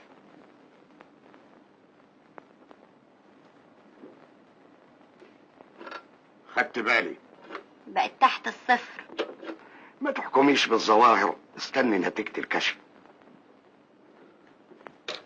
ولا كأنك رجعت بعد الغيبة الطويلة دي كلها. اعمل ايه؟ مش فاضي. قول انك بتتهرب مني. اتهرب منك ليه بس؟ كل ما في الامر ان ورايا شغل كتير مخليني مش قادر اتنفس. سلامتك من الشغل الكتير، قلبي عندك. كريمة، احنا هنا في مستشفى، ارجوك نأجل الكلام في الموضوع ده. اوعدك لما افضى ابقى اكلمك في التليفون. تراهن انك مش هتتكلم؟ ايه المانع؟ انت اتغيرت يا ممدوح، وانا عشت كفاية علشان افهم. الشلة كلها لاحظت انك اتغيرت. انت عايز رأيي؟ اللي يخلي انسان زيك يتغير بالشكل ده حاجة واحدة من اتنين، يا اما حب اتولد يا اما حب مات. التشخيص في محله. انا ما غلطش ابدا. اقدم لك نفسي، الدكتورة كريمة، اختصاصية في القلب. الحالات المستعصية كلها علاجها عندي، برشام التعزية وحبوب النسيان. بنافس الحنوتية. باي باي يا ممدوح بيه. واذا كانت لسه نمرة تليفوني عندك ابقى ارميها في السبت.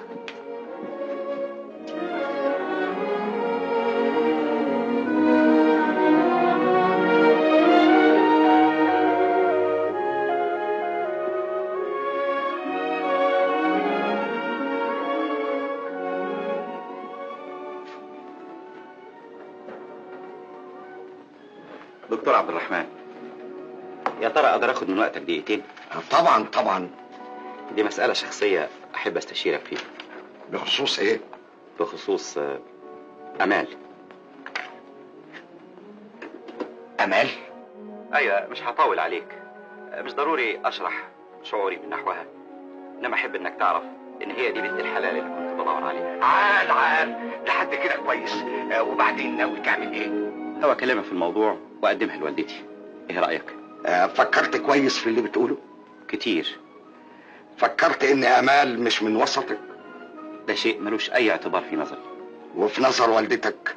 أنا هعرف أقنعها إزاي. ما تنساش إن أمال لها بنت. يمكن علشان كده بحبها أكتر. ما قلتلهاش الكلام ده؟ ما كانش أي مناسبة. طب ومستني إيه؟ لما أعرف حقيقة شعورها من جهتي. دي مسألة في منتهى البساطة، لا عاوزة حكيم ولا حاجة. خد منها ميعاد وصارحها باللي في قلبك. أمال أفندم يا دكتور. أنت عندك أجازة من دلوقتي لحد الساعة 6 مساء. أمرك يا دكتور. مبسوط يا سيدي؟ اتفضل. مستني إيه؟ ولا عاوز كونسلت وياك؟ دي حالة ما حدش يعالجها إلا أنت. أما من جهة حالة والدتك فسيبها لي أنا أعالجها. متشكر يا دكتور.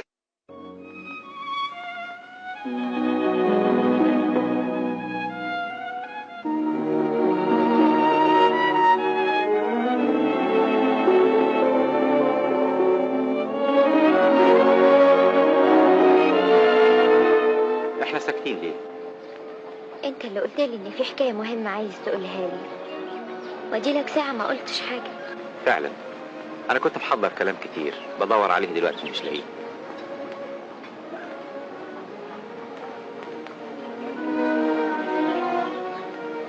البط بيقول ايه؟ بيقول كاك. هي دي نفس الكلمه اللي عايز اقولها لك. فهمتي عايز اقول لك ايه؟ ما عندكيش مانع نتجوز؟ الكلمه دي قد ما بتسعدني قد ما بتخوفني. تخوفك؟ من ايه؟ السعاده لازم تتبني على الحقيقه، عمرها ما تعيش على الكذب والخداع. قصدك تقولي ايه؟ في حياتي سر مرضتش اقوله لك قبل كده من خوفي على حبنا، لكن دلوقتي لازم اصارحك بالحقيقه كلها. الحقيقه مهما كانت مش ممكن تاثر على حبي ليكي. مهما قلتي هتفضلي في نظري الرقه والحنان والاخلاص. ما تتسرعش في حبك. انا كذبت عليك لما قلت لك اني كنت متجوزه. انا ليا ماضي، حبيت انسان لدرجه العباده، سن ما قدرتش افرق فيه بين الحب والخطيئه. كنت صغيره جاهل. ليلى مش بنت حلال زي ما انت فاكر، دي بنت ليلى وتعدي. ما بتقولش حاجه يعني. يا ترى انا لسه في نظرك الرقه والحنان والاخلاص؟ كان عندي حق لما قلت لك ما تتسرعش في حبك. امال ارجوك ما تقولش اي كلمه تندم عليها بعدين. حبي لك هو اللي خلاني اصارحك بالحقيقه. دلوقتي عليك تسال نفسك، يا ترى حبك ليا يقدر يخليك تغفر لي وتسامحني؟ انا ما تردش دلوقتي، فكر كويس، راجع ضميرك. ولقيت ان الحب اللي بينا ممكن يمحي خطيئتي، هتلاقيني في انتظارك.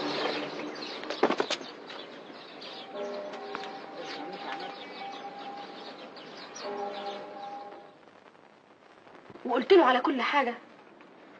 لا، لسه ما يعرفش ان ليلى بنته. وتفتكري يا امال بعد كل اللي قلته له هيرجع يكلمك؟ انا واسمتي بقى. انا قلبي بيقول لي لازم هو. الو، مين؟ ليلى؟ ايوه يا حبيبتي، ماما موجوده.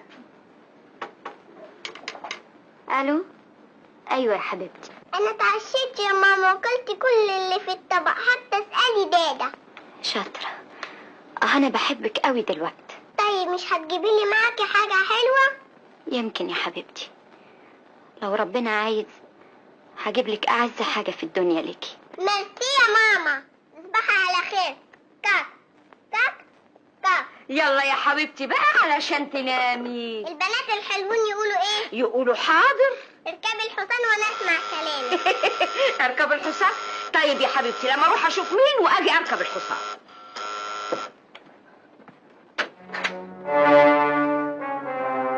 بنت الست امال الممرضه؟ ايوه. مين حضرتك؟ محدش غريب، ابو الست وولد عمي.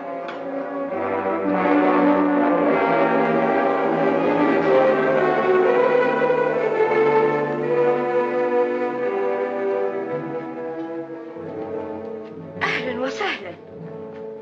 هي موجودة؟ لا، في المستشفى. نستناها، بقالنا سنين مشوقين عليها، سنين طوال.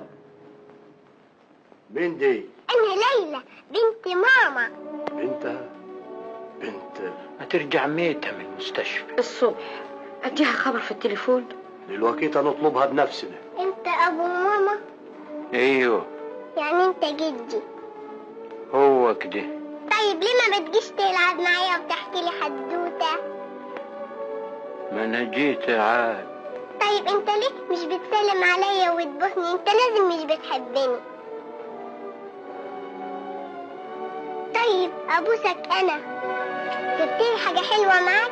مال حاجة حلوة قوي. إيه دي؟ طبنجة فيها نار تموت. اديهاني ألعب بيها، أنت تعمل نفسك ميت وأنا أضربك.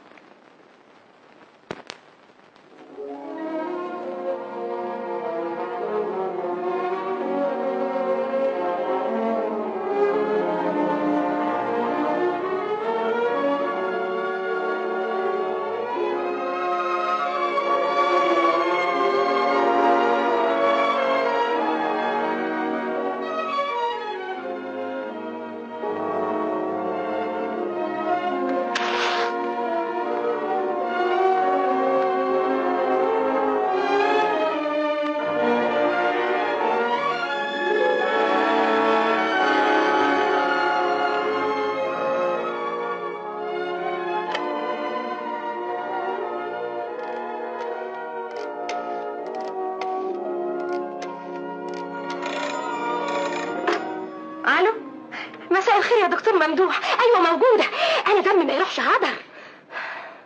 الو ممدوح. إحسان، ما كانش في داعي للتفكير. الحب صفح وغفران، والكلام اللي قلته لي ما غيرش حاجة في قلبي. مادام سامحتني دلوقتي من حقك تعرف ليلى تبقى بنت مين. أنا ما طلبتش منك حاجة، تقدري تحتفظي بسرك. أنا ما يهمنيش أعرف اسمه إيه. لكن أنا يهمني، ما أقدرش أتجوزك وفي أي سر بينا. الإنسان اللي حبيته طول عمري وغلطت معاه تلاقيه قدامك لما تقفل السماعة وتلتفت وراك. وإذا كنت عايز أي دليل تاني اسأل والدتك على الخاتم. ألو إحسان، إحسان.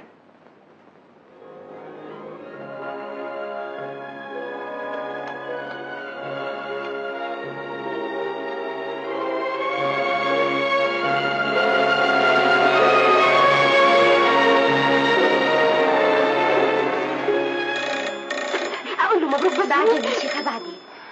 الو ليلى، انت لسه ما نمتيش؟ مين؟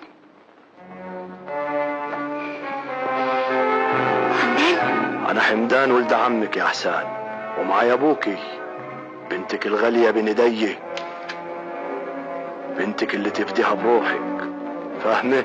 ابوس رجلك، بنتي مالهاش ذنب. ايوه حاضر، جايه حالا.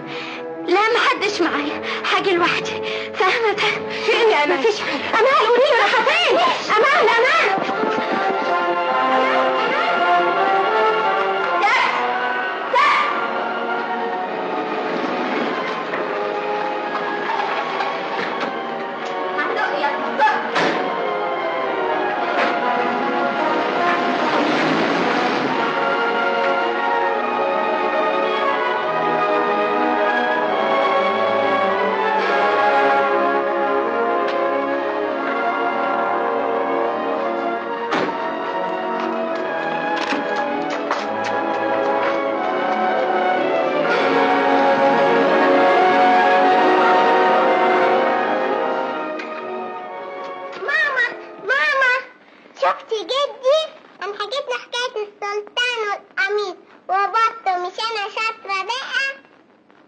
مسير الحي يتلاقى يا حسان.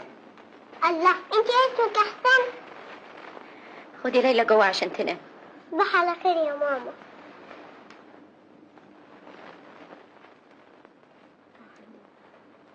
اوعى تمشي يا جدي، انت مش هتقعد معانا هنا في البيت؟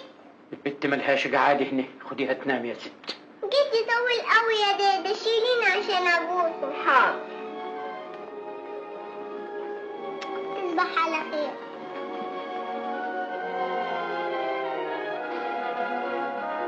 كنت فاكرة مش هنعرف اراضيكي فين؟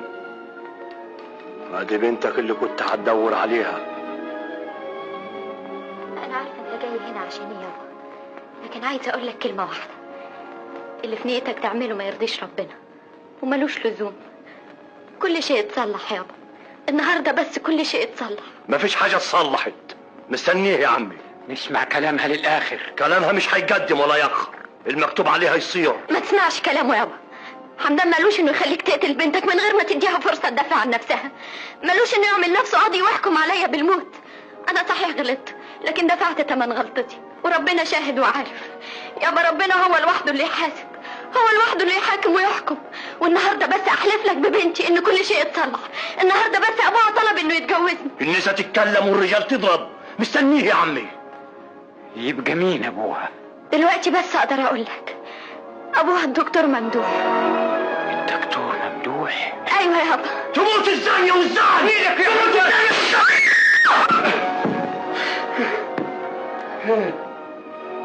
انا حلفت يمين لا تكون الحمدان، لا تموت بيد حمدان.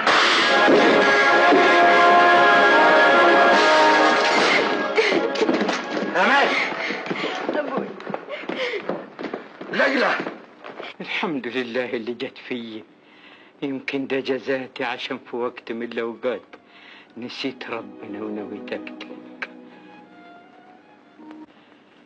ليلى تعالي يا بنيتي، تعالي تعالي اما ابوسك. امك متعلمه زياده عن اللزوم، هتفك الخط وتقول كلام يمس القلب، لكن النهارده هتبكي كتير ليه؟ خايفه علي؟ هو معقول اموت ونسيبي دكتور؟ هتبوسه يا ابراهيم. اتحشم يا لولا، ده انا جدك. بابا. ايه؟ بابا. ايه؟ بيجهز. احسان اختك فين؟ راحت مع الدكتور ممدوح. ندمي عليها اللي جوعنا قوي. اولا عشان انا عاوز اكل. وعادت الغابة تردد من جديد اسم إحسان. إحسان التي حققت موعدها مع السعادة. إحسان التي تتلخص قصتها في كلمة واحدة: إيد الحب تشفي وإيد الحقد تجرح وتموت.